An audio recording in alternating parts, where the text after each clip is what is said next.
Hello friends, welcome to Semicon classes. Friends, आज का जो लेक्चर है वो बेसिकली रिलेटेड है एमए इकोनॉमिक्स एंट्रेंस।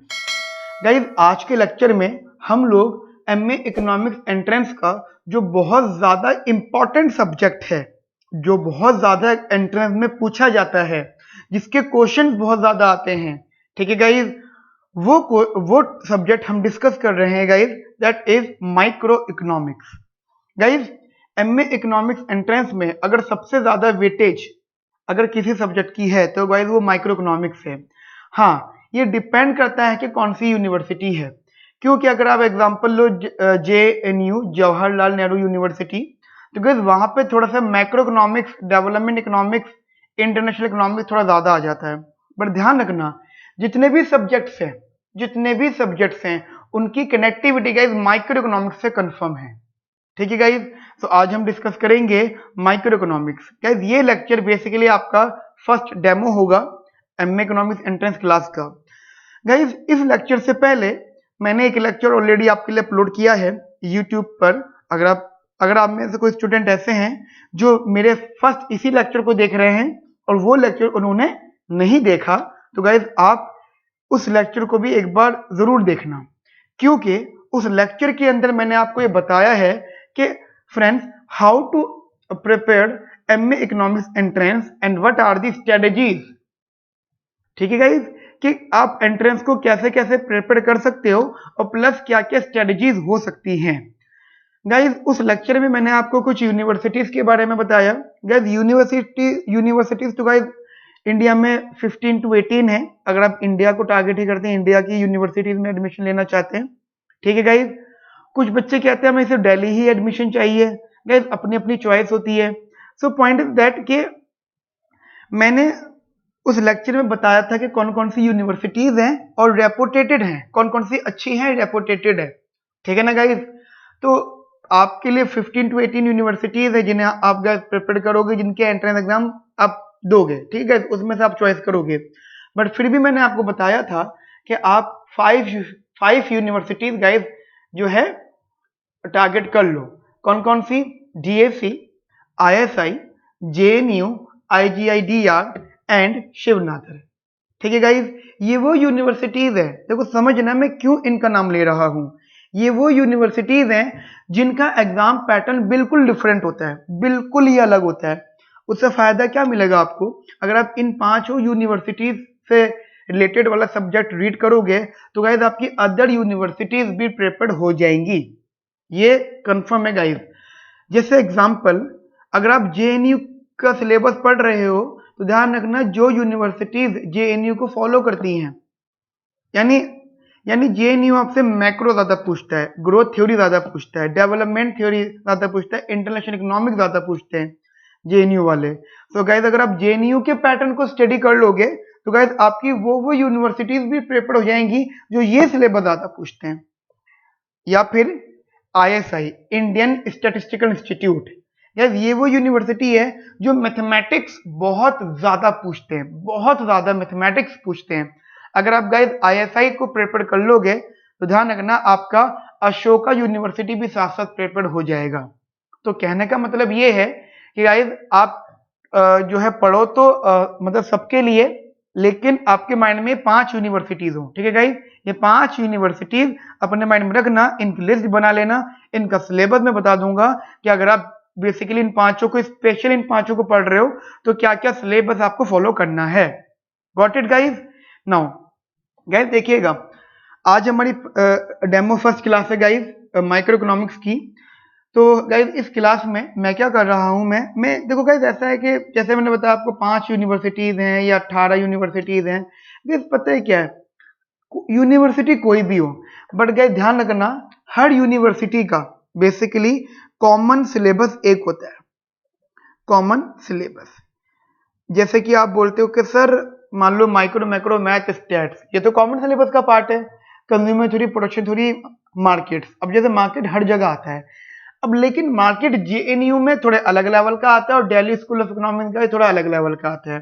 तो गाइस वो तो इसके स्पेशलाइज्ड प्रिपरेशन होगा इसकी, कि भाई आप DSC के लिए DSC के लिए गाइस आप पढ़ रहे हो, तो मेरा सजेशन मानना, पहले आप कॉमन प्रिपरेशन करो, कॉमन प्रिपरेशन गाइस 60% होती है। मैं यही करूंगा, मैं अपनी क्लासेस को गाइस बेसिकली कोई भी टॉपिक हो, micro macro math stat, basically मैं आपको बता देता हूं मैं कौन कौन से सब्जेक्ट्स आपसे डिस्कस करूंगा। Micro, macro, mathematics, statistics, econometrics, international economics, international economics, development economics, and इसी का पार्ट गाइस ग्रोथ थ्योरी भी रहने वाला है, ग्रोथ थ्योरी। ठीक है गाइस, ग्रोथ थ्योरी। सो और कुछ एक दो सब्जेक्ट आप काउंट करना है, दैट इज मिसलेनियस सब्जेक्ट्स। ठीक है, मिसलेनियस सब्जेक्ट जिनका अगर आपको बहुत थोड़ा थोड़ा पढ़ना है, बहुत ज्यादा गाइस उनका आपको नहीं पढ़ना। Okay guys, okay. So guys ये पढ़ना है। थोड़ा सा मैं आपको अपनी क्लासेस का पैटर्न बता देता हूँ गाइस। देखिए, सबसे पहले मैं ये बोल रहा हूँ कि मेरी जो क्लासेस, जो सब्जेक्ट्स हैं, ये गाइस 3 पार्ट्स में डिवाइड होंगे, समझना ध्यान से। फर्स्ट हम लोग कंसेप्ट सीखेंगे, सेकंड हम लोग न्यूमेरिकल्स करेंगे। ठीक है ना गाइस, देखना ध्यान रखना, कुछ यूनिवर्सिटीज कंसेप्ट में जो है अपने क्वेश्चन पूछ लेते हैं, कुछ यूनिवर्सिटीज न्यूमेरिकल बेस्ड क्वेश्चन पूछते हैं। तो गाइस पहले हम कंसेप्ट्स करेंगे, फिर हम न्यूमेरिकल्स करेंगे। जब ये दोनों हो जाएगा गाइस, देन हम लोग अपना एडवांस पढ़ेंगे। वो एडवांस में क्या क्या इंक्लूड होगा गाइस, उसके अंदर एडवांस कंसेप्ट्स होंगे, एडवांस कंसेप्ट। अब आप बोलते सर कौन से एडवांस कंसेप्ट्स, तो मैं आपको बता देता हूँ गाइस। जैसे कि आप लोग जानते हैं कि मैं दिल्ली स्कूल ऑफ इकोनॉमिक्स का फर्स्ट ईयर पढ़ाता हूँ। माइक्रो इकोनॉमिक्स, मैथमेटिक्स और स्टैटिस्टिक्स, मैक्रो, ये 4 सब्जेक्ट में गाइस डीएससी में यानी मास्टर्स के सब्जेक्ट पढ़ाता हूँ मैं। अगर आपको दिल्ली स्कूल डीएससी में एडमिशन हो जाएगा तो गाइस आप लोग फिर कोचिंग सर्च करोगे तो गाइस मैं ही उसकी कोचिंग देता हूँ। तो गाइस समझना, दिल्ली स्कूल ऑफ इकोनॉमिक्स का जो सिलेबस है, यानी फर्स्ट ईयर, यानी एंट्रेंस का नहीं, फर्स्ट ईयर का जो सिलेबस है गाइस, वो बहुत इंपॉर्टेंट होता है। क्योंकि अगर किसी बच्चे ने उस सिलेबस को भी देख लिया, इनफैक्ट बहुत सारा तो पढ़ा भी नहीं, सारा तो रीड भी नहीं किया, सिर्फ देख ही लिया, कुछ टर्म समझ लिए, तो गाइस उसके सिलेक्शन के चांसेस बहुत ज्यादा बढ़ जाते हैं। ठीक है गाइस, ये ध्यान रखना। सो मैं अपनी क्लासेस के अंदर जो मैं डीएससी वालों को करवाऊंगा वही गाइस आप लोगों को भी करवाऊंगा, बट वो गाइस बाद में होगा। फर्स्ट आपका ये और ये कंसेप्ट होंगे। कुछ गाइस इसमें एडवांस न्यूमेरिकल क्वेश्चंस होंगे, एंड गाइस इसी में हमारे पास्ट ईयर्स पेपर्स होंगे। ठीक है गाइस, तो ये हमारा पैटर्न रहेगा किसी भी सब्जेक्ट का, concept, numerical and then advance. Guys ध्यान रखना, मैं आपको थोड़ा बहुत बता देता हूँ। जैसे अभी मैं स्टार्ट कर रहा हूँ माइक्रो इकोनॉमिक्स, और माइक्रो इकोनॉमिक्स का जो मैं भी पढ़ाऊंगा वो गाइस वो पढ़ाऊंगा मैं आपको कंज्यूमर थ्योरी। अब पैटर्न समझना, जैसे कि अभी मेरा कंज्यूमर थ्योरी में पढ़ाऊंगा, जितने भी क्लासेस में गाइस कंज्यूमर थ्योरी पूरा होगा। देखिए कंज्यूमर थ्योरी के भी सब पार्ट्स हैं। कंज्यूमर थ्योरी में ऑप्टिमाइजेशन है, जिसमें आप यूटिलिटी की बात करते हो, फिर इसमें आईओसी, पीओसी यानी angel curve, price curve, income offer curve, ठीक है गाइस, डिमांड कर्व, ये सब चीजें। ओके, उसके बाद में गाइस आपका सलस्की हिक्स है।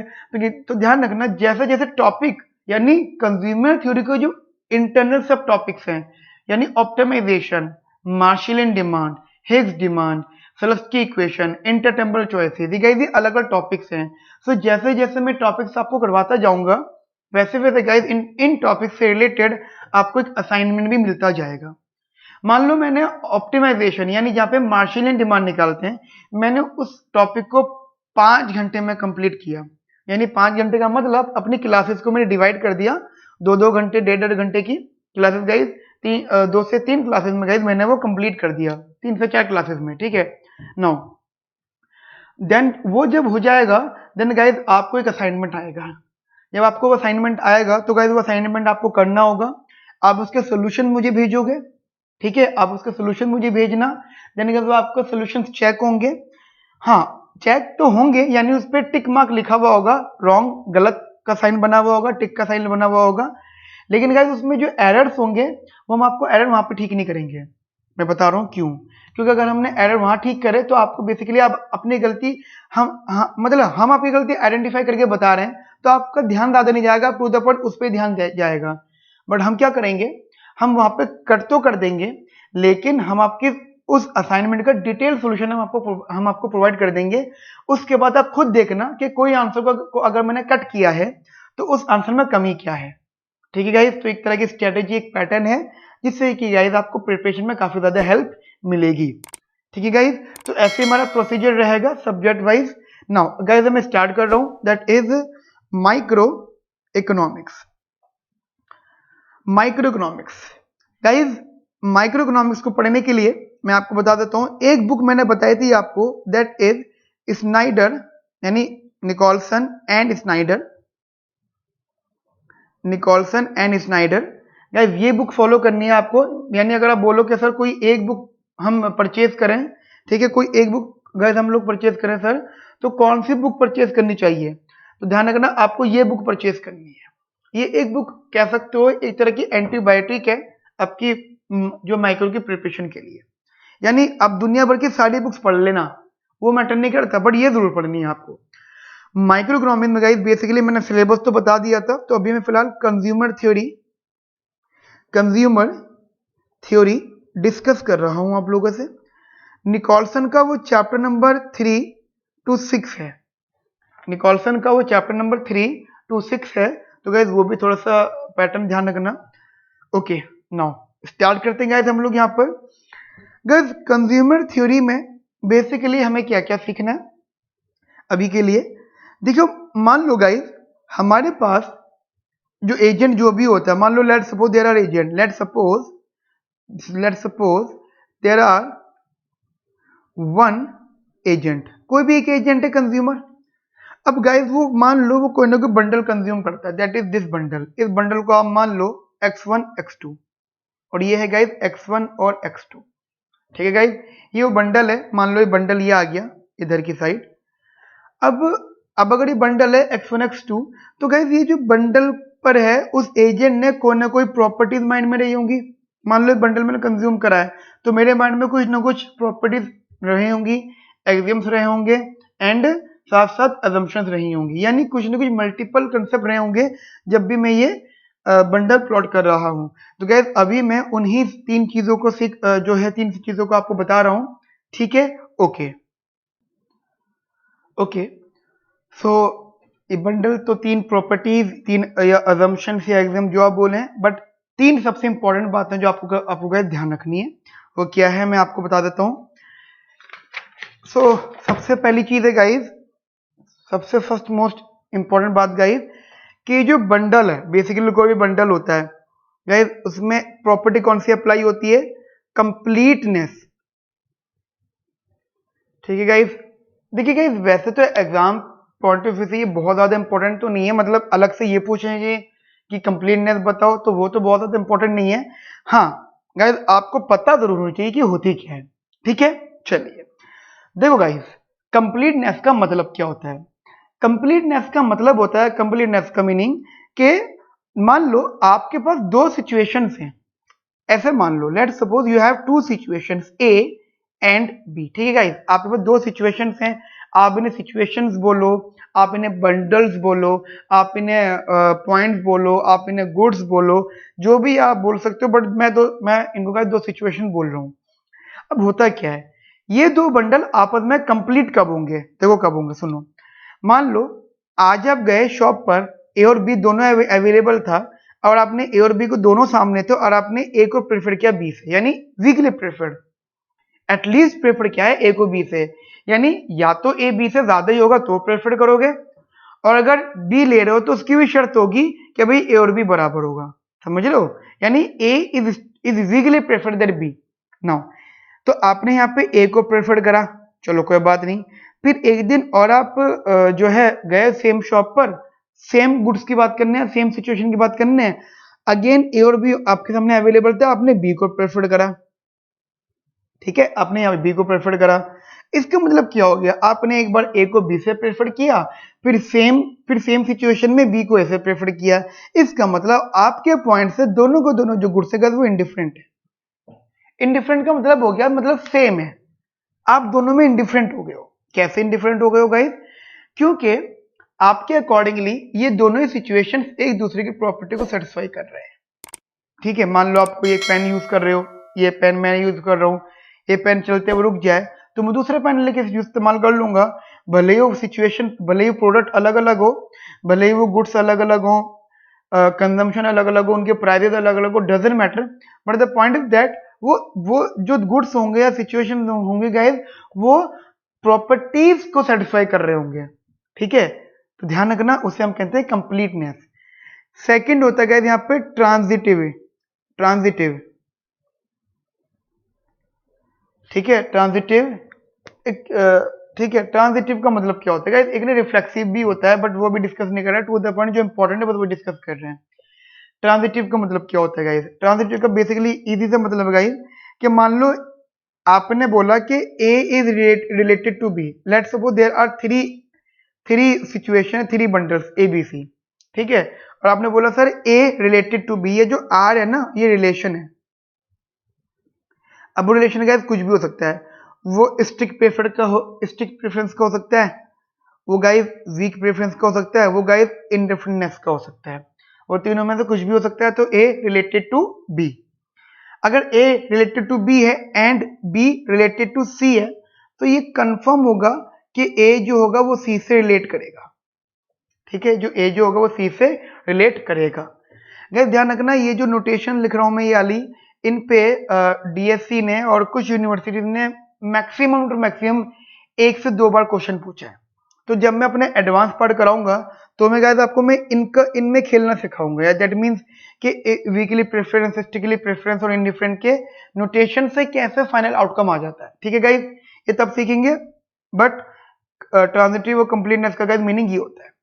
आगे बात करते guys, third point is that is continuity. Guys समझना, कॉन्टिन्यूटी का मतलब क्या होता है? कॉन्टिन्यूटी का गाइस बेसिकली अगर आप मैथमेटिक्स की साइड पे जाओ, अगर आप मैथमेटिक्स को देखो, तो कॉन्टिन्यूटी का मतलब होता है कि भाई एक ऐसी लाइन जो ब्रेक नहीं हो रही है। ठीक है, ब्रेक नहीं हो रही है, यानी अब उस लाइन का कोई भी आपने रैंडम पॉइंट उठाया, पॉइंट x, तो उस x से लेफ्ट हैंड साइड, उस x से राइट हैंड साइड, जो भी लिमिट लगा के सॉल्व करोगे वो बराबर आएगा, तो गाइस कॉन्टिन्यूस फंक्शन हो जाता है। बट माइक्रो में क्यों है गाइस? देखिए गाइस, एक बात तो आप समझ लेना, माइक्रो इकोनॉमिक्स में अब तक आपने जितने भी प्रेफरेंसेस सीखे हैं, ये जितने भी आईसीज बनाए हैं, ये जितने भी कर्व्स बनाए हैं, सब के सब कर्व, डायग्राम, आईसीस गाइस, सब के सब डायग्राम गाइस आपके कॉन्टिन्यूस होते हैं। ठीक है गाइस, वो कॉन्टिन्यूस होते हैं। अब आप, क्योंकि गाइस मैंने क्या बोला, मैंने वर्ड यूज किया अब तक, अब मैं जब अब तक वर्ड यूज कर रहा हूं, इसका मतलब मैं मान के चल रहा हूं कि आप अभी थर्ड ईयर में आए हो, फर्स्ट ईयर सेकेंड ईयर पढ़ के आए हो, तो समझना, फर्स्ट ईयर सेकेंड ईयर में कंसेप्ट आपसे डिस्कस नहीं हुआ, दैट मीन्स व्हाट, कि हमारे जो प्रेफरेंसेस होते हैं वो दो टाइप के होते हैं, एक होता है कॉन्टिन्यूस प्रेफरेंस, एक होता है डिसकॉन्टिन्यूस प्रेफरेंस। ठीक है गाइस, मैं रिपीट कर देता हूं, एक होता है कॉन्टिन्यूस प्रेफरेंस और एक होता है गाइस डिसकॉन्टिन्यूस प्रेफरेंस। समझना ध्यान से मेरी बात गाइस, अब तक आपने जितने भी प्रेफरेंसेस सीखे हैं, अब तक आपने जितने भी प्रेफरेंसेस सीखे हैं, वो सबके सब प्रेफरेंसेस गाइस कॉन्टिन्यूस थे। आप चाहे याद कर लो, सबका डायग्राम बनता था, एक डिफाइंड रीजन होता था, बीच में ब्रेक नहीं होता था। हाँ, एक आपने थर्ड सेमेस्टर में एक डायग्राम बनाया था डिस्क्रीट गुड्स का, तो गाइस फिलहाल के लिए वो कंसेप्ट हटा दो, वो एक स्पेशल केस था, उसे हटा दो। उसके अलावा अगर जितने भी आपने प्रेफरेंसेस सीखे हैं वो सब कॉन्टिन्यूस सीखे हैं। लेकिन गाइस जैसे कि मैंने आपको बताया है कि दो टाइप के प्रेफरेंसेस होते हैं, एक कॉन्टिन्यूस और एक डिसकॉन्टिन्यूस। तो कॉन्टिन्यूस तो गाइस आपने सारे भी बता दिए, यानी कॉन्टिन्यूस के लिए गाइस इतनी इंपॉर्टेंट बात नहीं है, जितने भी प्रेफरेंस होते हैं सारे कॉन्टिन्यूस होते हैं। मान लो well behave, Cobb Douglas, perfect substitute, perfect complement, Allen substitute, ठीक है गाइस, मैक्स, मीन, ठीक है, और कोजाइलिनियर, सबसिस्टेंस लेवल प्रेफरेंसेस, जितने भी होते हैं गाइस आपके सब जो होते हैं कॉन्टिन्यूस होते हैं। अब यहाँ पे गाइस देखिए एप्लीकेशन कनेक्ट होती है, वो होती है डिसकॉन्टिन्यूस प्रेफरेंसेस की। ठीक है गाइस, एक एप्लीकेशन कनेक्ट होती है, वो होती है गाइस डिसकॉन्टिन्यूस प्रेफरेंसेस की। अब क्या होता है sir, what about discontinuous preferences? ठीक है गाइस, अब ऑब्वियस बात है क्वेश्चन आया है, तो गाइस ध्यान रखना जो डिस्क कंटेंट्स प्रेफरेंसेस होते हैं वो एक ही प्रेफरेंस होता है, यानी डिस्क कंटेंट्स प्रेफरेंस का एक नाम होता है इकोनॉमिक में। ठीक है गाइस, मैथमेटिक्स में तो आपने डिस्क कंटेंट्स बोल दिया, बट इकोनॉमिक में उसका नाम डिस्क कंटेंट्स प्रेफरेंस थोड़ी है।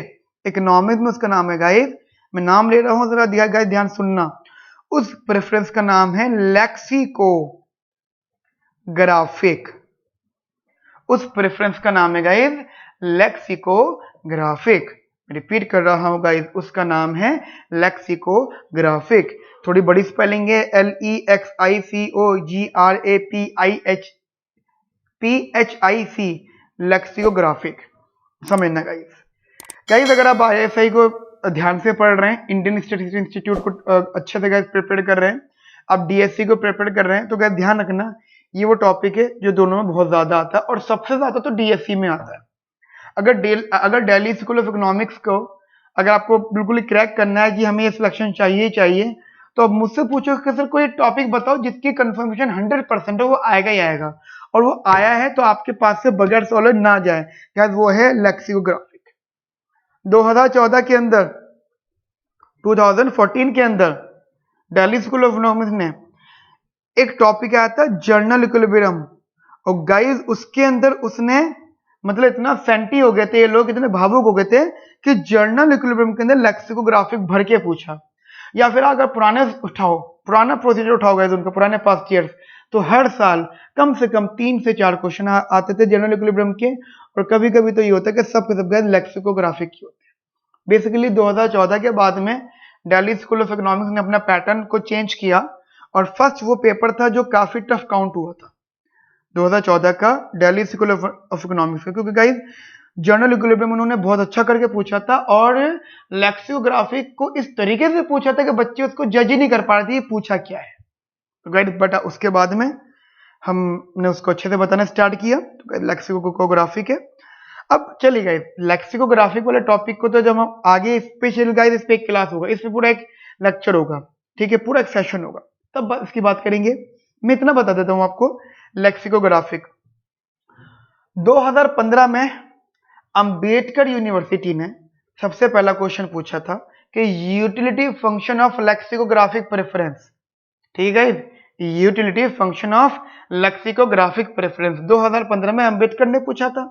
ठीक है, उस टाइम मेरे स्टूडेंट है वो लिख कर आया था आंसर, और नो डाउट मैंने पहले बता दिया था, मैंने बच्चों को पहले बता दिया था। 2014 का पेपर गाइस मैंने अपने बच्चों को लेक्सिकोग्राफी गाइस स्टार्टिंग से बताता आ रहा हूँ, ठीक है गाइस, बहुत पहले से बताता आ रहा हूँ मैं, तो मैंने उस टाइम भी ये बता दिया था उनको इसके बारे में, और 2015 में अंबेडकर यूनिवर्सिटी ने पूछा था। समझना गाइस ध्यान से, लेक्सिकोग्राफिक का बेसिकली थोड़ा सा आइडिया दे रहा हूँ, कोई भी यूटिलिटी फंक्शन नहीं होता, नो यूटिलिटी फंक्शन। तो अंबेडकर यूनिवर्सिटी का जो क्वेश्चन नंबर आया था, 1 क्वेश्चन था गाइस, वो था ये वाला, that is no utility function. Guys ध्यान रखना 2015 में DSC ने लेक्सिकोग्राफिक पर बेस्ड एक क्वेश्चन पूछा था, और उन्होंने बोला था कि डिमांड फंक्शन ऑफ या IC ऑफ, बेसिकली गाइस उन्होंने डायग्राम बोला था, डायग्राम ऑफ लेक्सिकोग्राफिक प्रेफरेंस। ठीक है, डायग्राम ऑफ लेक्सिकोग्राफिक प्रेफरेंस, आप उसको IC बोल सकते हो, इन डिफरेंस कर्व। उन्होंने बोला था कि जी IC बताओ जी किस शेप का होगा। ठीक है, अब बच्चों ने दिमाग लगाया, IC जी कॉनकेव हो सकता है, ऑप्शन दिए थे कॉनकेव, कॉन्वेक्स, ठीक है, दुनिया भर के ऑप्शन दे दिए, वर्टिकल हॉरिजॉन्टल वाली बातें भी दे दी थी। क्या एक बात ध्यान रखना, लेक्सिकोग्राफिक का कोई भी कर्व नहीं होता, लेक्सिकोग्राफिक का कोई भी कर्व नहीं होता, लेक्सिकोग्राफिक का गाइस ओनली एक सिंगल पॉइंट होता है। मान लो एक ये पॉइंट, तो क्या बोलोगे इस पॉइंट को गाइस, क्या डायरेक्शन है इसका, vertical, horizontal, upward, downward, concave, convex, ये क्या क्या बोलोगे गाइस आप इसको, एसिम्पटोट, क्या बोलोगे गाइस। गाइस इसका कोई डायरेक्शन नहीं है। अब डायरेक्शन नहीं का मतलब होता है कि मल्टीपल डायरेक्शन है इसके, क्योंकि एक जो सिंगल पॉइंट होता है ना, उसका डायरेक्शन इधर भी है, इधर भी है, इधर भी है, इधर भी है, इधर भी है, इधर भी है, यानी आप जितने भी डायरेक्शन उठा लोगे हर जगह उसका डायरेक्शन है। अब जब गाइस उसका हर जगह डायरेक्शन है, तो क्या आप उसको कॉनकेव, कॉन्वेक्स, वर्टिकल, हॉरिजॉन्टल ये सब नाम दे सकते हो? बिल्कुल नहीं दे सकते। गिवन दैट जब तक कम से कम दूसरा पॉइंट ना बन जाए जिससे कि आपको डायरेक्शन पता लग जाए, ठीक है। But Delhi School of economics वालों ने आपसे इस चीज पे क्वेश्चन पूछ लिया। उन्होंने क्वेश्चन ये पूछा आप लोगों से कि भाई इसका डायग्राम बताओ, इसका कर्व बताओ। 90% बच्चे कंफ्यूज होगा यहाँ पर, क्योंकि वो जनरल इक्विलिब्रियम सीख के गए थे और डिमांड फंक्शंस पर आगे सीधे सीधा। नहीं गाइस, समझना, माना ये बात कि लेक्सिकोग्राफी का कोई भी डायग्राम या कोई भी नेचर ऑफ द कर्व नहीं होता, बट गाइस ध्यान रखना जितने भी कर्व्स होते हैं, valid curves, valid concave, convex, vertical, horizontal, straight line या फिर सिंगल पॉइंट, जितने भी ऐसे कर्व्स होते हैं ना गाइस, वो सब कॉन्वेक्स सेट होते हैं, ठीक है। वो क्या होते हैं गाइस? Convex set. मैं आपको याद दिला देता हूं, आप फर्स्ट ईयर में थे, ठीक है, फर्स्ट ईयर में थे तो एमएमई आया था आपका, मैथमेटिकल मेथड्स इन इकोनॉमिक्स। तो गाइस वहां पे एक डायग्राम बनाते थे आप, थोड़ा सा वो अमोएबा वाला डायग्राम, ठीक है, कुछ इस टाइप का डायग्राम, इस टाइप का वाला डायग्राम, जिसमें आप ये दो पॉइंट ज्वाइन करते थे और कहते थे अगर ये दो पॉइंट यहाँ पे लाई कर रहे हैं तो ये कॉन्वेक्स सेट का पार्ट है। नहीं कर रहे तो नहीं है। समझने में मेरे बात ध्यान से, जो मैं बोलना चाहता हूं आपसे इधर, मैं ये कह रहा हूं कि कॉन्वेक्स सेट हर वो पॉइंट है, हर वो जो कॉन्वेक्स सेट है जो डिफाइंड है, सिंगल पॉइंट डिफाइन है यहाँ पर। तो कहते ये क्या है? Convex set. 2015 में दिल्ली स्कूल ऑफ इकोनॉमिक्स ने यहाँ पे क्वेश्चन पूछा था, जो मोस्टली बच्चे आंसर नहीं दे पाए थे, बट गाइस आप आगे ध्यान रखना कि ऐसी चीजें पूछी जाती हैं। ओके गाइस, नाउ हमारा एक कंसेप्ट हो गया। लेट्स हम अब दूसरा स्टार्ट करते हैं, हमारा टॉपिक नंबर 2। ओके, सो हमारा नेक्स्ट टॉपिक गाइस, टॉपिक का नाम है दैट इज, यहाँ बता देता हूँ आपको, मॉडलिंग। यहाँ बता देता हूँ उधर, ठीक है गाइस, टॉपिक का नाम है गाइस मॉडलिंग कंज्यूमर्स प्रॉब्लम, ठीक है ना guys, modelling consumers problem. Basically guys हम यहाँ पे आप सीखने वाले हैं कि consumer equilibrium, basically utility optimisation जब हम सॉल्व करते हैं या ऑप्टिमाइजेशन कंसेप्ट सॉल्व करते हैं, जो मैं आगे अभी न्यूमेरिकल करूंगा, उससे पहले उससे रिलेटेड क्या क्या इंफॉर्मेशन होनी चाहिए आपके पास, कि जो जैसे आप मान लीजिए आप कोई बंडल की बात कर रहे हो, आपके पास कोई चॉइस है, तो वो चॉइस जो होनी चाहिए वो अटेनेबल होनी चाहिए, ठीक है। अटेनेबल का मतलब है कि वो आपको बजट कंस्ट्रेंट में आनी चाहिए। ऐसा बिल्कुल भी ना हो कि आप एक ऐसी चॉइस रख रहे हो जो आपके बंडल या आपके बजट लाइन से आउट जा रही हो, आपकी अटेनेबल लेवल से ऊपर जा रही हो, यानी अनअटेनेबल रीजन में जा रही हो। इस बात का हमें ध्यान रखना है। और साथ साथ हमारे जितने भी कंजम्पशन प्लान्स हैं, पॉइंट क्या है कि हमारे कंजम्पशन प्लान्स होते हैं। मान लीजिए मैंने कोई एक बंडल कंज्यूम किया, X1 X2, ये बंडल लिया, फिर मैंने दूसरा बंडल लिया, वही सेम X1 X2 ही लिया, बट बंडल बदल दिया, यानी एलिमेंट चेंज कर दिए, फिर एलिमेंट बदल दिए, फिर एलिमेंट बदल दिए। तो क्या है, मैं एलिमेंट्स चेंज कर रहा हूं, बंडल बेसिकली चेंज होता जा रहा है सेम गुड का, और इजीली और हो भी रहा है चेंज, यानी ऑप्टिमाइजेशन हो भी रही है, कैलकुलेशन भी हो रही है, मतलब बजट कांस्टेंट को सब्जेक्टिव रखकर हर चीज हो रही है। इसका मीनिंग यही होगा कि आप जो भी न्यू बंडल कंज्यूम कर रहे हो वो सब के सब आपके कंजम्पशन प्लान है, these are the consumption plans. और ये जितने भी कंजम्पशन प्लान्स हैं, all the consumption plans are related to या सबसेट ऑफ या बिलोंग्स टू, ठीक है, बेसिकली आप सबसेट बोलना, subset of your consumption set. आपने कंजम्पशन सेट बना लिया होगा एक, यानी एक रीजन, और उस रीजन के अंदर आपके प्लान्स हैं, तो आप उन प्लान्स को ऑप्ट करो, उन प्लान में से कोई एक प्लान चूज कर रहे हो, ठीक है ना गाइस। तो ये दो बातें वेरी वेरी इंपॉर्टेंट, क्या कि आपकी जो चॉइस है वो अटेनेबल होनी चाहिए, और जितने भी आपकी चॉइसेस हो वो आपकी कंजम्पशन प्लान हो, और वो कंजम्पशन प्लान आपका कंजम्पशन सेट का पार्ट हो। मेरी बात समझ में आ गई गाइस आप लोगों को अच्छे से, ठीक है। चलिए जी आगे बात करता हूं मैं आप लोगों से गाइस। देखिए, लेट सपोज हम ये मान के चल लेते हैं अपने एक्सप्लेनेशंस के अंदर कि एक एजेंट है, वो ये X कंज्यूम करता है, दिस इज द बंडल। इस बंडल के अंदर मल्टीपल गुड्स है, that X1 X2 and so on Xn। तो हम ये बोलेंगे कि X1 X2 या एंड सो ऑन Xn, ठीक है गाइस। ये जो टर्म है ये बेसिकली सबसेट ऑफ है इस X का, यानी these are the consumptions plans कह सकते हो, ये कंजम्पशन सेट है, this is your consumption set and guys these are the your consumption plans, got it guys? These are the consumption plans and guys this is the consumption set and the all consumption set is belongs to real positive numbers, you know real positive numbers guys उसी का part होंगे। तो guys these are the two things, एक तो ये ध्यान रखनी है और प्लस ये जो आपके टर्म है जो आप बोलते हो अटेनेबल, तो गाइज ये बजट लाइन का ये अटेनेबल रीजन इसी के अंदर आएंगे, ठीक है गाइज। चलिए ओके नाउ गाइज अब जो है देखिए कंज्यूमर थ्योरी की बात कर रहा हूँ, कुछ अजम्पशंस हैं, ठीक है। अब वो अजम्पशन गाइज मैंने ऑलरेडी लिखी हुई है आपके लिए, तो मैं क्या करता हूँ वो अभी ना लिखवाने की बजाय मैं आपको डिक्टेट कर देता हूँ, मतलब डिक्टेट क्या मैं आपको दिखा देता हूँ, स्क्रीन पर आ जाएगी। अभी मत लिखना उसे, बस मेरे से रीड कर लेना, ठीक है ना गाइज। आफ्टर दैट जब ये नोट्स आपके पास जाएंगे मेरे, तो गाइज उन नोट्स के अंदर ये गाइज ये नोटिंग पक्का होगी, ठीक है ना गाइज। सो देखते हैं, मैं आपको दिखा देता हूँ गाइज यहाँ पर। तो guys this is the basically notes, ये इंपॉर्टेंट नोट्स है गाइज, इसलिए मैं इनको रीड कर देता हूँ आप लोगों के लिए। आई होप कि आपको विजिबल होगा, मैं इनका थोड़ा फॉन्ट बढ़ा देता हूँ, जूम इन किया गाइज।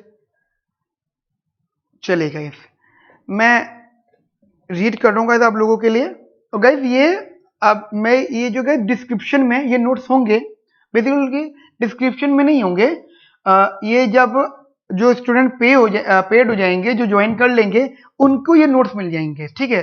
जब आप अपनी ऐप पर वीडियो देख रहे होंगे ना, एप्लीकेशन पर, वहां पर साइड में ये नोट्स होंगे, ठीक है गाइज।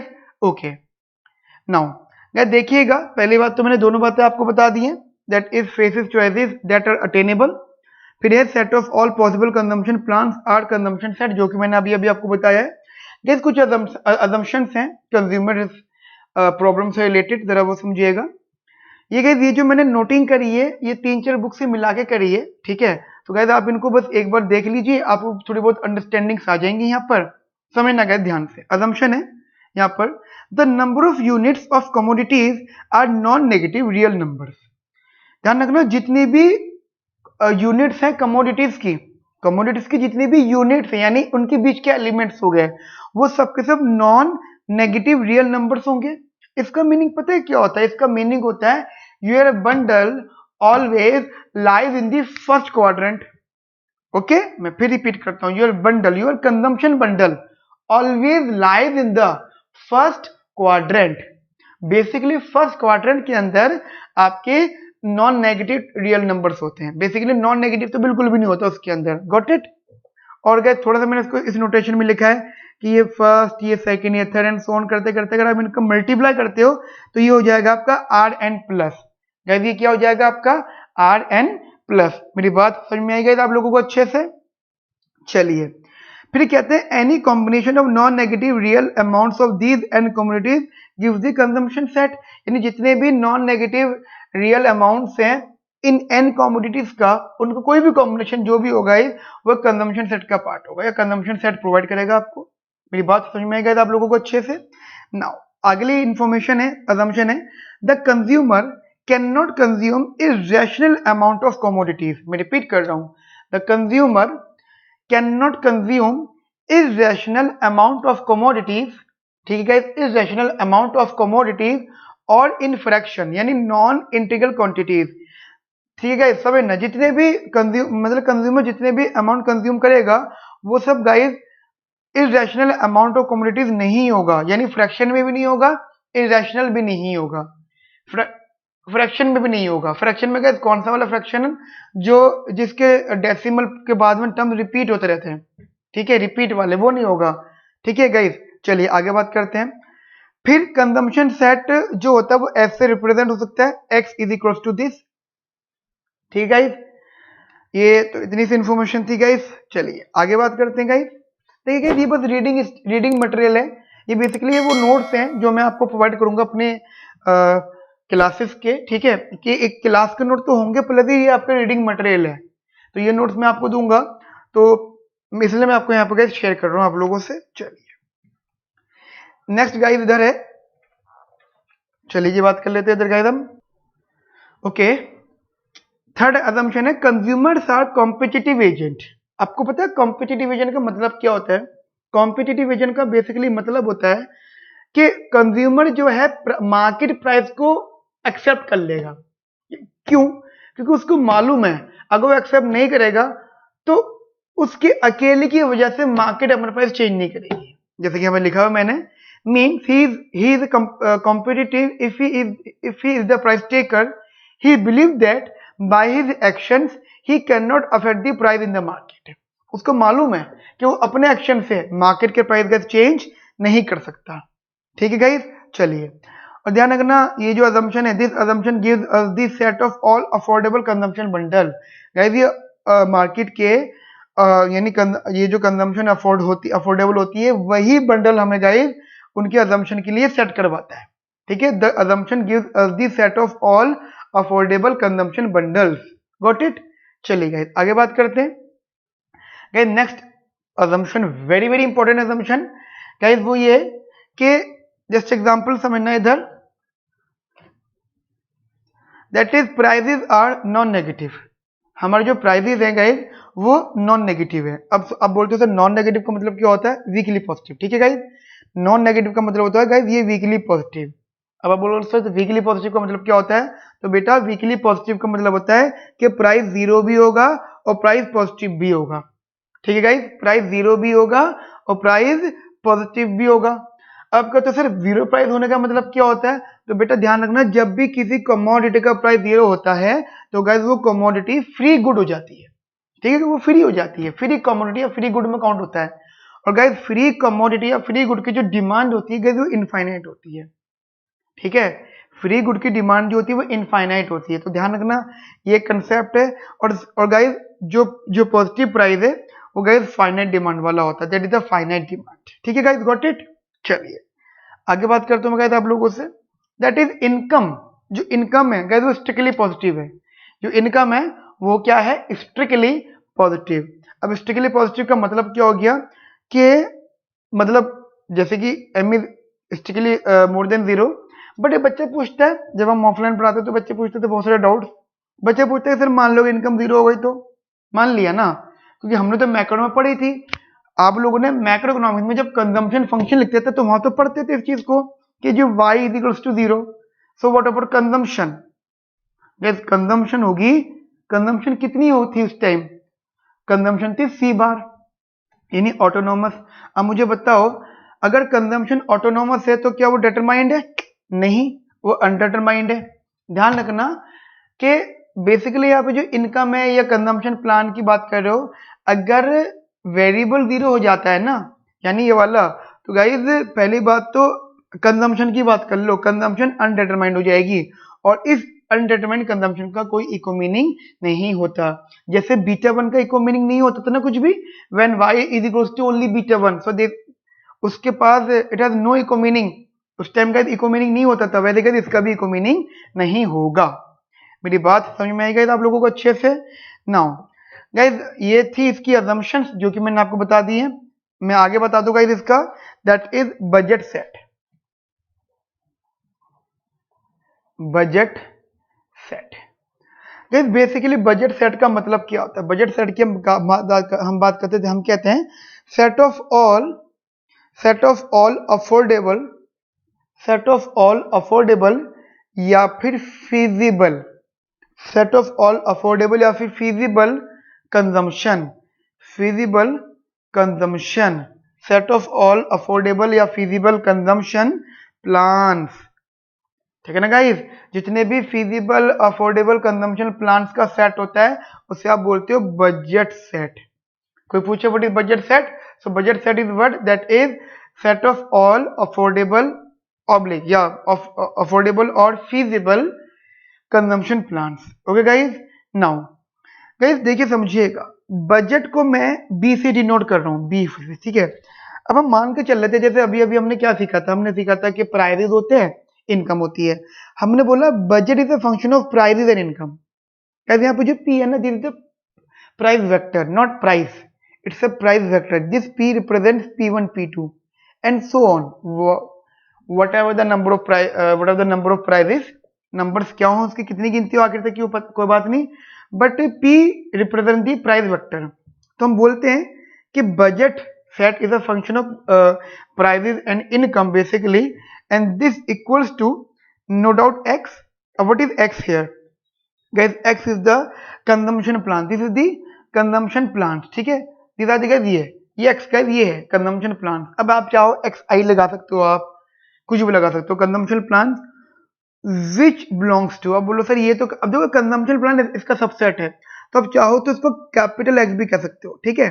तो capital X which belongs to real positive number, this belongs to real positive number, given that कि अगर आप इस प्राइस वेक्टर का इस कंजम्पशन प्लान से मल्टीप्लाई करोगे तो वो लेस देन और इक्वल टू एम होगा, ठीक है गाइस। तो वो लेस देन और इक्वल्स टू एम होगा। मेरी बात समझ में आ गई आप लोगों को? आगे अच्छे से बढ़िया से चले गाइस, आगे समझना ध्यान से। अब मैं आपसे ये कह रहा हूं, जैसे example let suppose there are n commodities, तो गाइस उनका कोनो को प्राइसेस भी होगा, P1 P2 and so on Pn। Guys agent की इनकम भी होगी। अब समझना, मैंने लिखा P1 X1, P2 X2, P3 X3 and so on Pn Xn। Guys ये जो टर्म है इसे बोलते हैं एक्सपेंडिचर, इसे बोलते गाइस हम लोग एक्सपेंडिचर। क्या बोलते गाइस इसको हम लोग guys? Expenditure. And this expenditure is basically less than और इक्वल टू आवर इनकम, या आप इसको थोड़ा सा ऐसे भी लिख सकते हो, summation P I X I where I is 1 to n less than और इक्वल टू m, यानी इनकम। मेरी बात समझ में आई गाइस आप लोगों को? तो this is what, this is the budget constraint, this is the budget constraint, ठीक है। तो this is the budget constraint. आप डायग्राम बनाओगे इसका और आपको गाइस आपको डायग्राम इसका समझ में भी आ जाएगा, ठीक गाइस। ओके चलिए,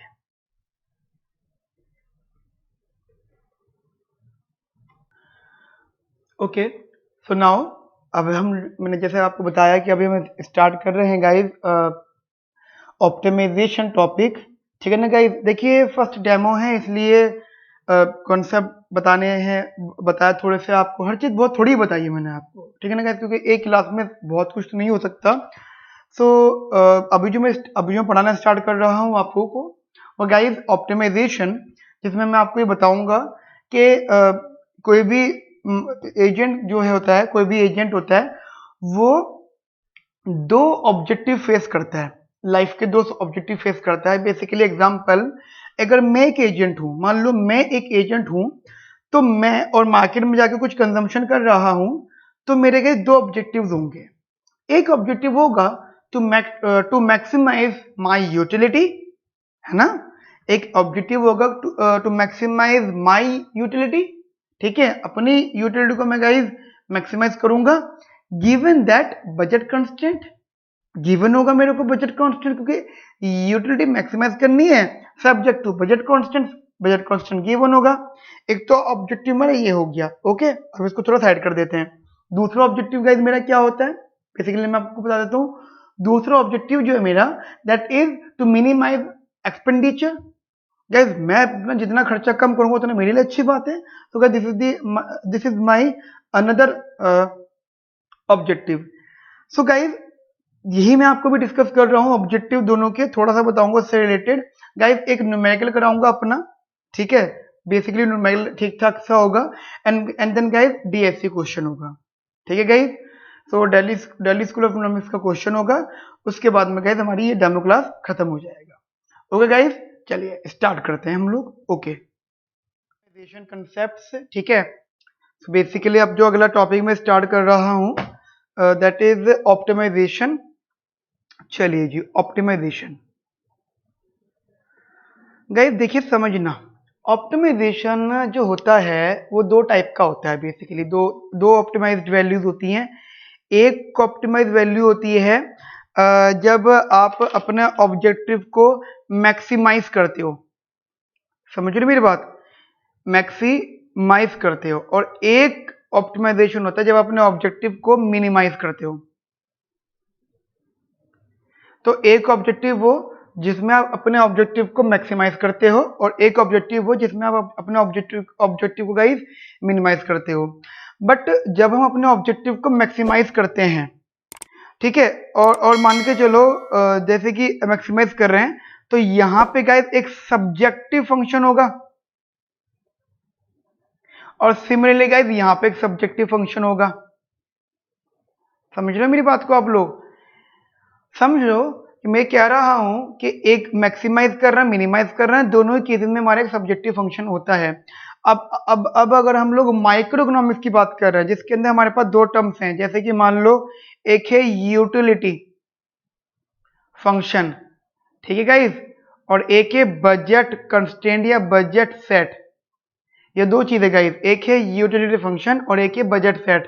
तो गाइस होगा क्या, ये एक सिचुएशन में दोनों के दोनों हमारे ऑब्जेक्टिव फंक्शन बन जाएंगे, लेकिन अगर एक ऑब्जेक्टिव होगा तो दूसरा अपने आप सब्जेक्टिव बन जाएगा।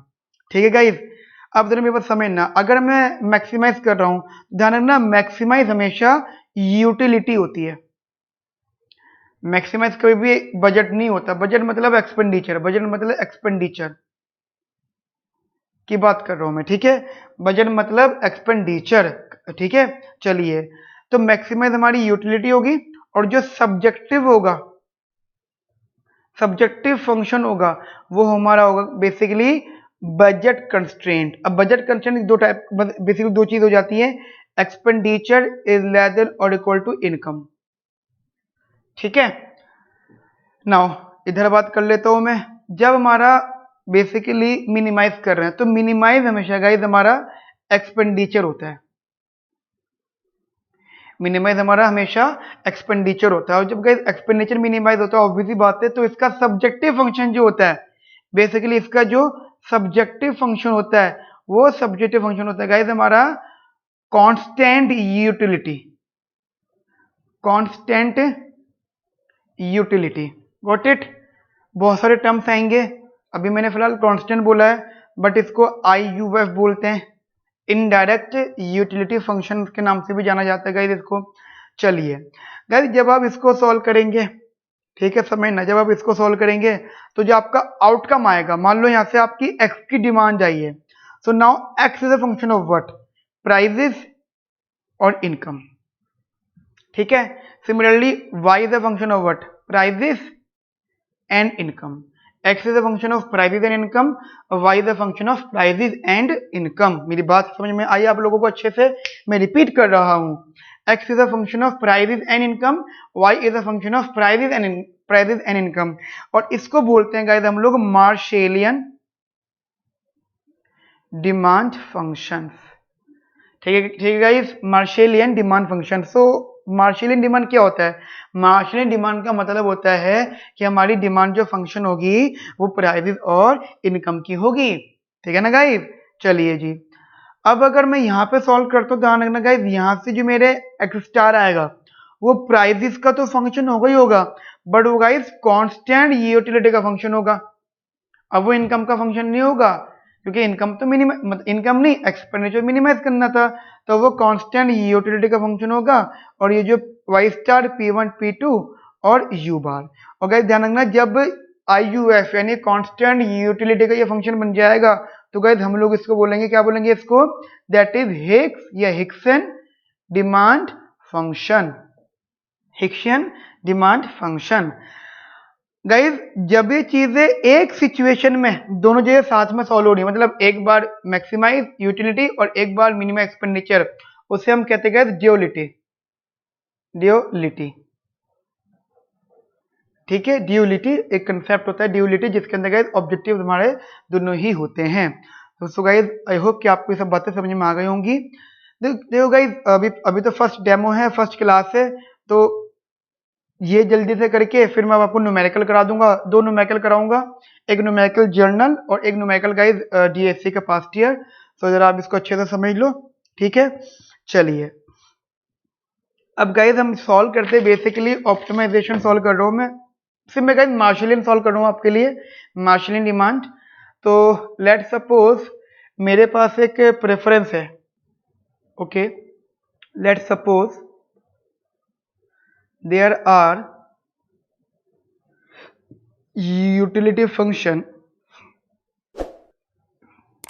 ठीक है, and budget set, budget constant या budget set, then solve for. अब देखो गाइस समझना, एक ही चीज मैं बोलूंगा, देखिए अभी हिक्सन में अभी आपको भी करवाया नहीं है, तो अभी फिलहाल एक ही चीज सॉल्व करेंगे हम लोग, सॉल्व फॉर मार्शेलियन डिमांड फंक्शंस, ठीक है ना guys.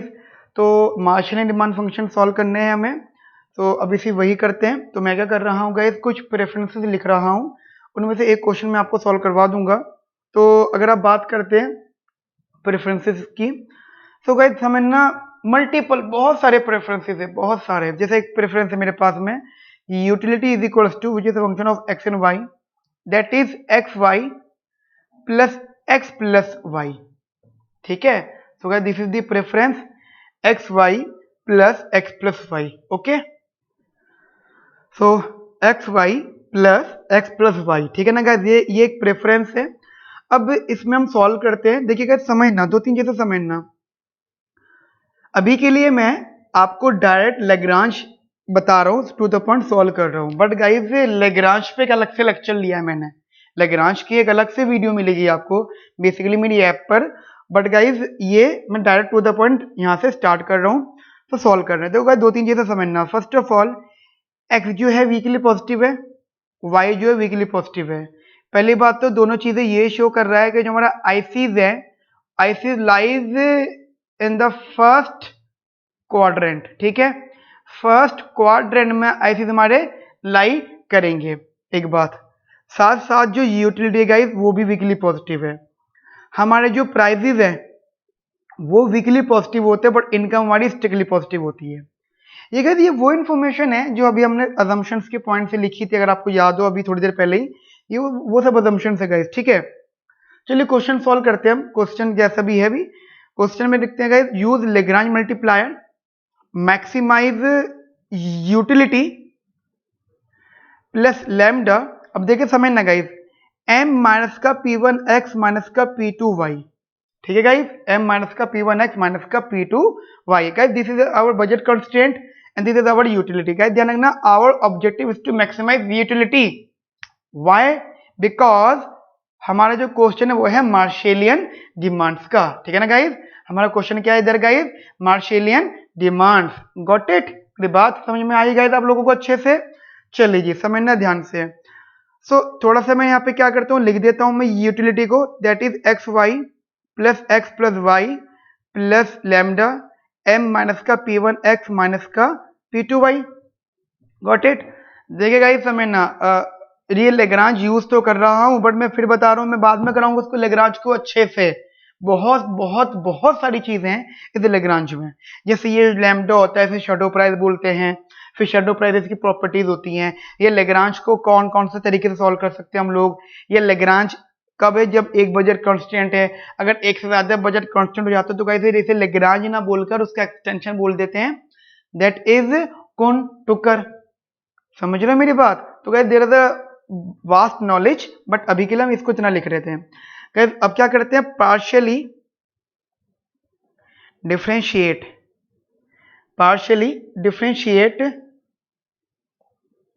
with respect to, partially differentiate with respect to, ठीक है गाइज। तो सबसे पहले हम इसको x में करेंगे, फिर y में करेंगे एंड फिर लैम्डा में करेंगे।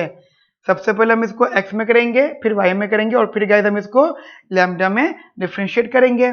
चलिए जी कर लेते हैं। सबसे पहले मैंने इसको x में किया, ये आया y, देखो एक्स वाई का y आ जाएगा, x तो वन हो जाएगा, x का यहाँ पे 1 हो गया, लैम्डा माइनस का p1 इज इक्वल्स टू 0, ठीक है। And you know for optimisation put it equal to 0, so we will get from here y plus 1 upon में p1, first equation.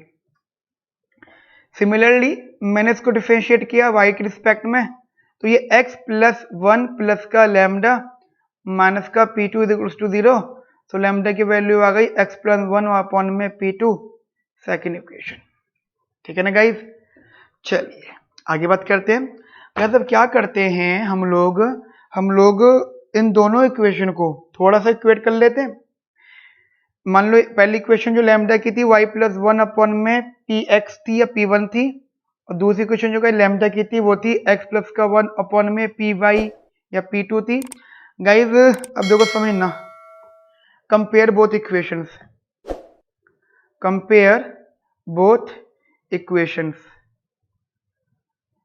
Compare both equations. मैं गाइज अगर दोनों equation compare कर दूंगा तो यहाँ पे आएगा y प्लस वन अपॉन में पी वन या P X, X plus Y upon में पी टू या फिर पी वाई। गाइज ये P two basically P X को मैं पी वन लिख सकता हूँ, पी वाई को मैं पी टू लिख सकता हूँ। इन छोटी छोटी बातों पे गाइज कंफ्यूज मत होना, ठीक है। कंफ्यूज होने के लिए बहुत बड़े लेवल थे हमारे पास, बहुत बड़े बड़े लेवल हैं जहाँ पे मैं खुद कहूँगा बेटा कंफ्यूज हो जा, ठीक है, क्योंकि वहां पे चीजें हैं, बहुत सीखने वाली चीजें हैं। इन छोटी छोटी बातों पे कंफ्यूज मत होना। तो गाइस 16 सॉल्व किया हमने, P2y प्लस का P2 is equal to P1x plus का P1 या P2y is equal to P1x plus का P1 माइनस का P2, ठीक है। Third equation, now differentiate with respect to lambda. मैंने बताया था ना तीन पैरामीटर्स थे, x था, y था और लैम्डा था, गॉट इट। तो जब आप उसमें करो तो m minus p one x minus का P2y and for optimisation put it equal to 0 from here we will get m is equal to P1x plus का P2y। गाइस ध्यान रखना, अगेन आई रिपीट, मैं जब लेग्रांज बताऊंगा तो Lagrange में यहाँ पे भी चेंजेस आते हैं, कुछ ना कुछ चेंजेस है गाइस, कुछ कुछ तो तब मैं चीजें बताऊंगा इसके बारे में, ठीक है, शैडो प्राइस से related. Now guys equation number 4, now put the value of P2y from equation third in equation 4, ठीक है। Now put the value of P2y from equation third in equation number 4। तो आपने मान लो यहाँ पुट करी m is equal to P1x plus का P2y की जगह आपने ये लिख दिया, यानी ये वैल्यू उठा के इसकी जगह पुट कर दी, ठीक है। समझ लो ना मेरी बात आप लोग अच्छे से, उठा के गए मैंने वहां पुट कर दिए इसको। तो यहाँ पे क्या रहा P1x प्लस का P1 माइनस का P2, या ये हो गया m is equal to 2P1x plus का P1 माइनस का P2, या फिर m माइनस का P1 प्लस का P2 अपॉन में 2P1 is equal to x, ठीक है, ठीक है जी। नाउ अब क्या कर रहे हो, इस x की वैल्यू को यहां पुट कर दो, देन आपको वहां से आंसर मिल जाएगा। Now put the value of x in equation third, ठीक है guys. P2y is equal to P1, x की जगह मैंने ये लिखा, दैट इज m माइनस का P1 प्लस का P2 अपॉन में 2P1, ठीक है। फिर आए यहाँ पे प्लस का P1 माइनस का P2, यहाँ से ये cancel out, P2y is equal to, देखिए समझिएगा, ये हो गया m माइनस का P1 प्लस का P2 प्लस का 2P1 माइनस का 2P2, और ये 2 इधर भी चला गया। तो गाइस सॉल्व कर लो, ये बना m प्लस का P1 माइनस का P2 अपॉन में 2P2 is equal to y, ठीक है। तो गाइस अब एक बात बताओ, x is a function of this, x is a function of basically ये x is a function of basically prices और income, and similarly y is a function of prices and income. So जब x and y both are the function of prices and income, जब guys दोनों को दोनों prices and income का function होंगे, तो guys मुझे बताओ इन्हें आप क्या बोलोगे, दोनों को इन्हें बोलोगे आप मार्शेलियन डिमांड फंक्शन। क्या बोलोगे गाइज इन्हें आप लोग, मार्शेलियन डिमांड फंक्शन। अभी हम सिर्फ मार्शेलियन सीख रहे हैं, हिक्स वगैरह सीखेंगे गाइस, अभी तो फर्स्ट क्लास ही ये है, ठीक है। और बेसिकली जब तक आप ज्वाइन करोगे तब तक आपकी ऐप पर इसकी 10-15 वीडियोस डल चुकी होंगी, ठीक है ना गाइस। हल्के हल्के वीडियो डाल लो, मैं वीडियो अपलोड हो चुकी होंगी ऐप पर, यूट्यूब पे ही एक ही वीडियो रहेगी गाइस, ठीक है। चलिए आगे बात करते गाइस, आगे बात करें गाइस। देखिए गाइस ऐसा है कि ये तो मैंने थोड़ा सा आपको बता दिया, एक क्वेश्चन हमने अपने पास से रख लिया। अब गाइस डीएससी का क्वेश्चन कर लेते हैं, दिल्ली स्कूल ऑफ इकोनॉमिक्स 2017 में क्वेश्चन पूछा तो उन लोगों ने, हम वो क्वेश्चन डिस्कस कर लेते हैं, इसी इंफॉर्मेशन पर बेस्ड है, थोड़ा सा अच्छा है, तो गाइस उस क्वेश्चन को देख लेते हैं, ठीक है। Okay so guys Delhi School of economics 2017, मैं ये बदल देता हूँ, या Delhi School of economics 2017 DSC का एक पास्ट ईयर पेपर है गाइस, ठीक है। क्वेश्चन नंबर 13 है और आगे ये सेट चेंज थे तो गाइस आगे भी हो सकता है, तो 2017 डीएससी क्वेश्चन नंबर 13। मैं आपको एक बार क्वेश्चन पूरा अच्छे से बता देता हूँ, ठीक है, क्योंकि वो जरूरी इंपॉर्टेंट क्वेश्चन। कहते हैं क्वेश्चन में कंसीडर अ कंज्यूमर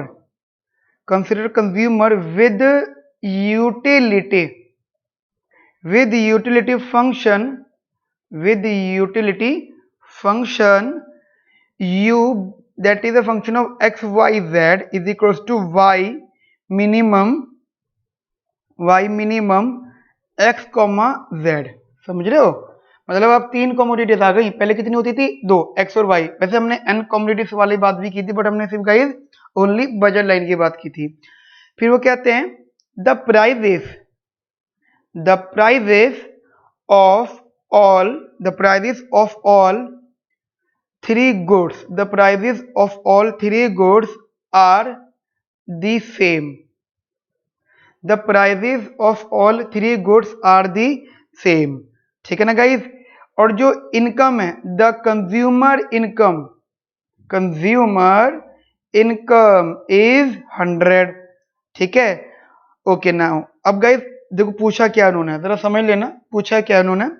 पहले तो कहते हैं कि y is less than x which is equal to z। B option देते हैं y is more than x which equal to z। फिर सी ऑप्शन बोलते हैं x equal to y equal to z। और डी ऑप्शन देते हैं none. So guys this is the question. मैंने लिखा इस वजह से क्योंकि गाइस जैसा कि आप जानते हैं ये कॉपी एज इट इज आपके पास जाएगी, ये नोट्स आपके पास जाएंगे गाइस। शॉर्ट में लिखता ना टेक्निकली तो गाइस वो अभी तो अच्छा लगता, बट जब आप बाद में रिवीजन करने पे आते हो ना तो आपको पता नहीं होता है क्वेश्चन ही क्या था, ठीक है। फिर आप ये सर्च भी नहीं करते हो, जैसा होता है ऐसे रीड कर लेते हो, बट गाइस अब क्वेश्चन इसलिए लिख दिया मैंने। गाइस देखिए समझना, बेसिकली वो आपसे मार्शलियन डिमांड की बात कर रहा है, क्योंकि guys these are the values demands, कुछ नहीं गिवन तो मार्शलियन है। और एक बात पहचान क्या होती है मार्शलियन की, कि इनकम भी दे रखी है। अगर यहाँ पे यूटिलिटी दे रखी होती, मान लो यूटिलिटी इक्वल टू 100 दे रखा होता तो गाइस वो होता है हिग्स डिमांड, ठीक है गाइस, तो उसे हम कहते हैं हिग्स डिमांड। बट गाइस वो अभी हिग्स नहीं है, ये है मार्शलियन डिमांड। समझ रहे हो मेरी बात को, these are the guys Marshallian demand. Got it, मेरी बात क्लियर हुई आप लोगों को। चलिए गाइस देखिए गाइस एक एक करके बात करते हैं। First of all this is our utility function y minimum of x comma z, ठीक है, y minimum of x comma z। ये ध्यान रखना चीजों में, y minimum of x comma z। कहते एक बात बताओ, जब यहाँ पे 3 गुड्स हैं, x है, y है और z है, इसका प्राइस px है, इसका प्राइस py है, उसका प्राइस pz है। अभी के लिए ये भूल जाते हैं कि सेम प्राइसेस हैं फिलहाल के लिए, ठीक है, फिलहाल के लिए भूल जाते हैं सेम प्राइसेस हैं, हम ऐसा रख लेते हैं। तो गाइस एक एक करके बात करते हैं। मुझे बताओ सबसे पहले बजट कंस्ट्रेंट क्या बनेगा, बजट कंस्ट्रेंट क्या बनेगा इसका गाइस जल्दी से बताओ। That is p1x p2y plus का p3z is equals to income. अभी 100 भी भूल जाओ, मतलब जनरलाइज टर्म में रख लो, ठीक है गाइस। एक बात तो ये, अब चलो ये हो गया, चलो जी मैंने इसको बोला इक्वेशन नंबर 1। गाइस मैंने एक बात बोल रहा हूँ आपसे, जैसे कि आप जानते हैं ये मिनिमम वाला कंसेप्ट है। चलो एक काम करते हैं, हम px और p3z इससे एक साथ रख लेते हैं। रीजन इस बात का, क्योंकि x और z are the complement commodities, यानी टुगेदर कमोडिटीज, यानी एट एनी कॉस्ट ये तो चाहिए, यानी इनका तो खर्चा फिक्स्ड है, मतलब ये तो होना ही होना है। तो मैं काम करता हूं, इसको मान लेता हूं मैं m1, ये p2y और ये हो गया m। अब मैंने पता है m1 क्या है, m1 is expense on both goods, और कौन से 2 गुड्स गाइस, एक x और एक z। x और z का जो कॉम्प्लीमेंट है, बेसिकली जो कॉम्प्लीमेंट कमोडिटीज है वो तो खर्चा कंफर्म होना ही होना है, तो उसे मैंने बोल दिया that is expense of X and Z commodity. तो बेसिकली यहां से M1 निकाल दिया मैंने, M माइनस का P2Y, ठीक है, M माइनस का P2Y, M1 is equals to M minus का P2Y। मेरी बात समझ में आई गई आप लोगों को अच्छे से? चलिए जी, मैं लिख देता हूं आपके लिए दोबारा से, M1 is equals to M minus का P2Y, ठीक है। Now guys we have a utility function U is equals to minimum of x, z, U is equals to y dot minimum of f, z, x, z। Guys देखो एक बात बताओ, वैसे तो देखने में 3 गुड्स दिख रहे हैं हमें और 3 गुड्स हैं ये गाइस, बट ये जो है ना गाइस ये कॉम्प्लीमेंट है।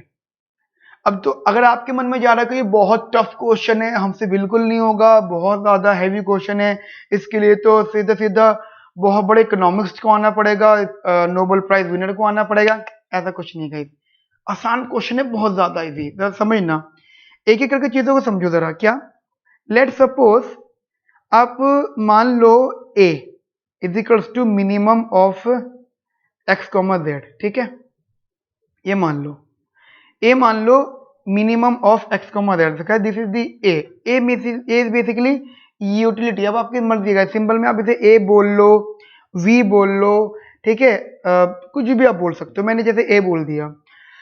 अब A is a utility function, A is equals to minimum of x, z। अब लॉजिकल सोचना guys, this is our utility function,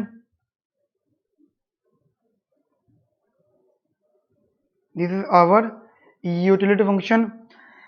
now guys this is the minimum function. आपको पता है सिर्फ इसको अगर मैं सॉल्व करता हूं, एट इक्विलिब्रियम x और z बराबर हो जाएगा, एट इक्विलिब्रियम x और z गाइस इक्वल हो जाएगा।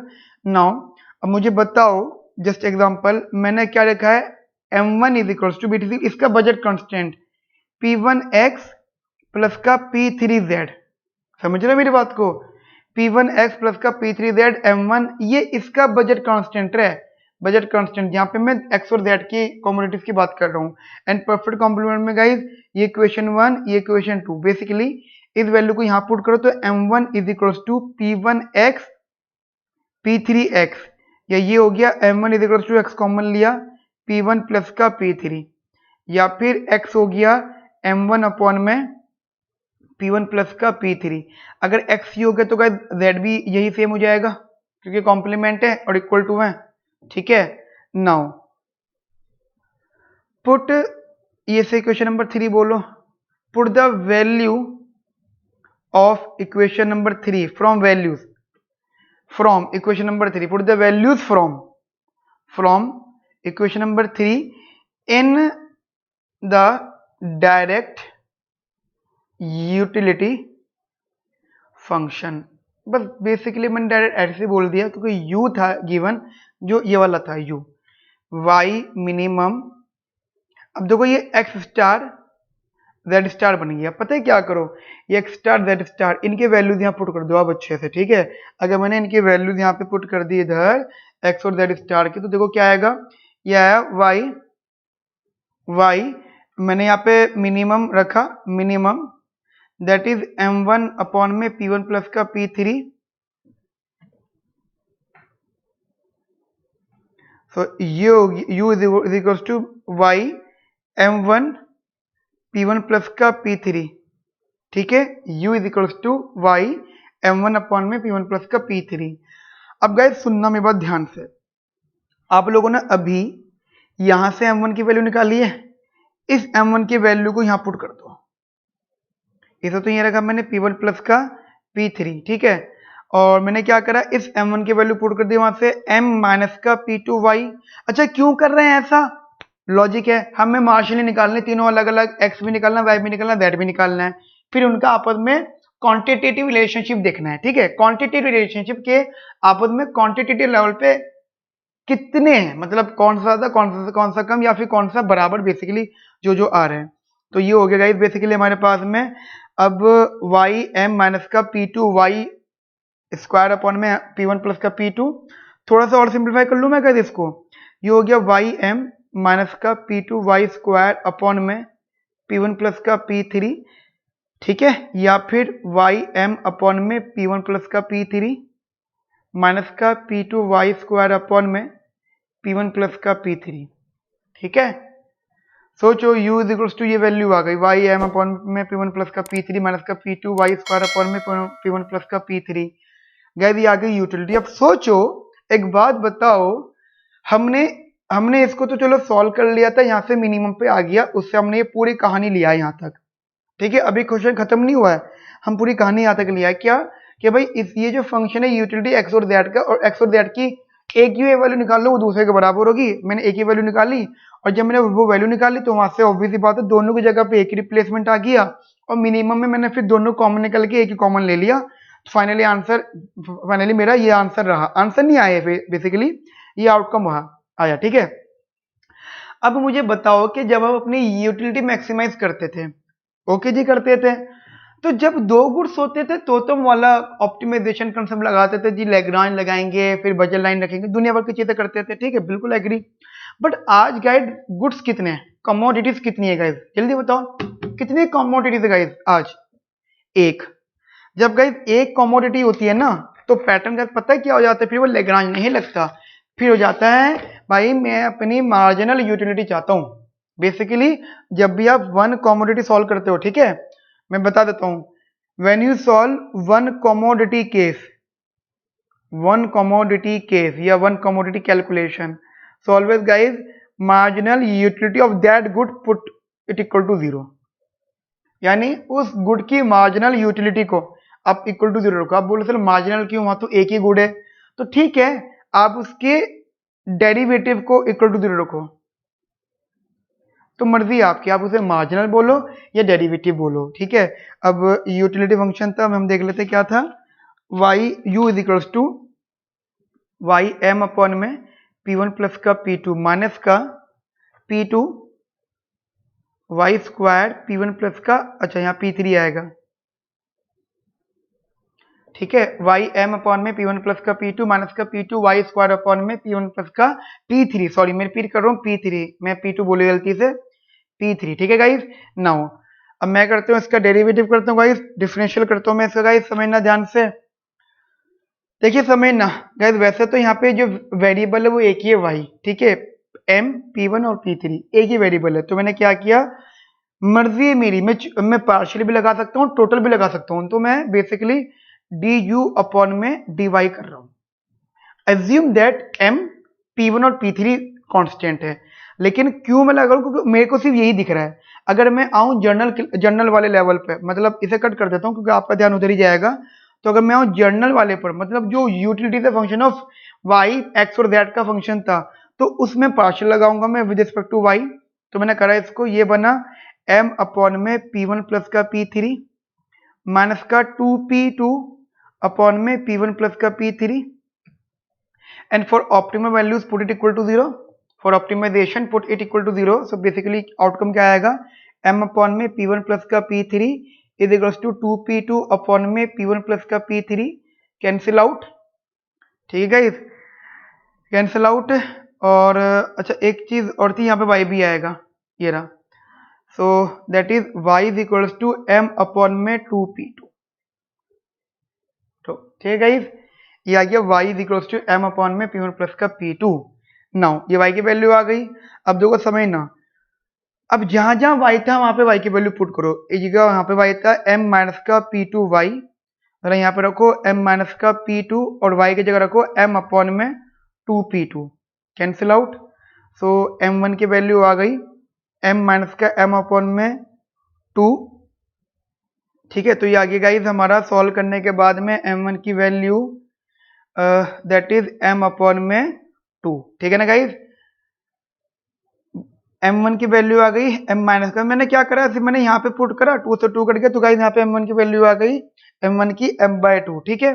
नाउ अब जहां जहां पे m1 था अब इसे पुट करा था, अब कहाँ पे m1 था, x और z की वैल्यू बराबर थी, फॉर्मूला था m1 अपॉन में p1 प्लस का p3, आपने पुट कर दिया यहाँ पे, तो ये आ गया m अपॉन में 2 p1 प्लस का p3, ये एक्स और जेड है, नो डाउट गाइज एक्स और जेड तो बराबर है।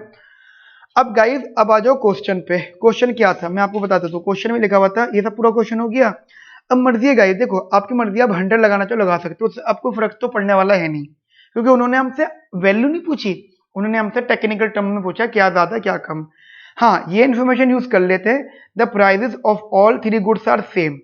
इसका मतलब गाइज P1 P2 और P3 ये बराबर है, तो ठीक है। और ये बराबर किसके, किसी भी P के, ठीक है। रख दूं मैं यहाँ पे, एक एक करके समझना गाइज।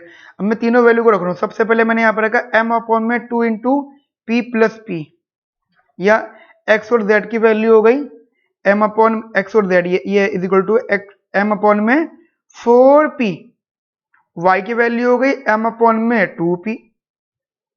अब सोचो y की वैल्यू है m अपॉन में 2p और x और z की वैल्यू m अपॉन में 4p। अगर आप क्वेश्चन पर आओ इधर तो अब देख लो जरा इधर ध्यान से, y की वैल्यू है m अपॉन में 2p और x और z की वैल्यू है m अपॉन में 4p। तो जिसके डिनोमिनेटर में 4 है वो कम है ना, तो गाइस ज्यादा कौन सी होगी जल्दी बताओ। बेसिकली ज्यादा कौन सी है, y वाली value, that is answer is B. Got it, क्योंकि जिसके अपॉन में 4 है वो कम है, जिसके अपॉन में 2 है कंपैरेटिवली वो ज्यादा है। तो y basically y is more than x equals to y। मेरी बात समझ में आगे गाइज, चले गाइज ये एक डीएससी का क्वेश्चन था और जो मुझे ठीक ठाक लग रहा था यहाँ पे। So guys this is the whole demo of my class. अब यहाँ पे कुछ कंसेप्ट समझ लो जो इम्पोर्टेंट है अबाउट माय क्लासेस। जैसे कि मैंने बताया था क्लासेस के बारे में, वही सेम रिपीटेशन से गाइज, वही सेम बात है कि एक वीडियो यहाँ पे अपलोड हो चुकी है, बाकी सारी वीडियोज आपकी ऐप पर हैं। हर टॉपिक के बाद में असाइनमेंट सॉल्व होगा, ठीक है गाइज। हर टॉपिक के बाद में एक असाइनमेंट सॉल्व होगा और वो आपको टाइम दिया जाएगा सॉल्व होने के लिए। जो भी आपकी क्वेरी का आप मुझे व्हाट्सएप कर सकते हैं, मेल कर सकते हैं। Any doubt feel free to talk any time guys, I am always available for you. Okay guys, anything else आप मुझे मैसेज व्हाट्सएप कर सकते हैं। Okay, have a nice day, thank you guys. Okay, take care guys, thank you.